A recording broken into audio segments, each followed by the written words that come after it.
আপনাদের Tenda wifi রাউটারে password change হচ্ছে না, মূলত কিভাবে এই সমস্যাটি সমাধান করবেন এবং ওয়াইফাই পাসওয়ার্ড চেঞ্জ করবেন তা আজকের ভিডিওতে আমি আপনাদেরকে দেখিয়ে দেব। ভিডিওতে একটি লাইক করে চ্যানেলে নতুন দর্শক হয়ে থাকলে চ্যানেলটি সাবস্ক্রাইব করে সাথেই থাকুন। প্রথমে আপনারা আপনাদের মোবাইল ফোন থেকে যে কোনো ব্রাউজারে চলে যাবেন, যে কোনো একটি ব্রাউজার ওপেন করবেন, তারপরে সার্চ অপশনে ক্লিক করে দিবেন এবং টাইপ করবেন 192.168.0.1। আমি আবারও বলছি 192.168.0.1 টাইপ করে গোতে ক্লিক করে দিবেন। দেন আপনাদের টেন্ডা ওয়াইফাই রাউটারের লগইন পাসওয়ার্ডটি টাইপ করে লগইনে ক্লিক করে দিবেন। তারপরে এখানে দেখতে পাচ্ছেন ওপরে রয়েছে 3 লাইন মেনু বার, এখানে ক্লিক করে দিবেন। তারপরে এখান থেকে ওয়্যারলেস সেটিং জাস্ট এই অপশানে ক্লিক করে দিবেন।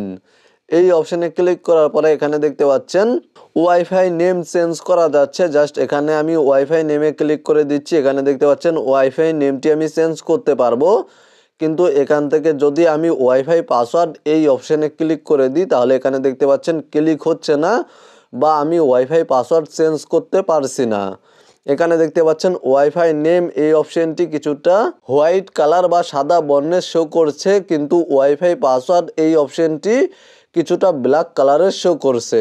তো মূলত এই ধরনের সমস্যা দেখা দিলে এখান থেকে নিচে চলে আসবেন এবং এখানে দেখতে পাচ্ছেন WPS নামে একটি অপশন রয়েছে এবং এখানে দেখতে পাচ্ছেন এই অপশনটি ইনেবল করা রয়েছে, আপনারা এই অপশনটি ডিসেবল করে দিবেন। এই অপশনটি ইনেবল করা থাকলে অবশ্যই আপনারা এই অপশনটি ডিসেবল করে দিবেন, তাহলে এখানে দেখতে পাচ্ছেন ওয়াইফাই পাসওয়ার্ড এই অপশনটি হোয়াইট কালার বা সাদা বর্ণের শো করছে এবং এখানে ক্লিক করে দিয়ে আপনারা আপনাদের টেন্ডা রাউটার এর ওয়াইফাই পাসওয়ার্ড চেঞ্জ করতে পারবেন। জাস্ট এখান থেকে আমি নতুন পাসওয়ার্ড দিয়ে দিচ্ছি। তারপরে এখানে দেখতে পাচ্ছেন নিচে ওকে নামে একটি অপশন শো করছে, জাস্ট এই অপশনে ক্লিক করে দিবেন। তারপরে পুনরায় আবার ওকে অপশনে ক্লিক করে দিবেন, তাহলে আপনাদের টেন্ডা ওয়াইফাই রাউটারের ওয়াইফাই পাসওয়ার্ড চেঞ্জ হয়ে যাবে।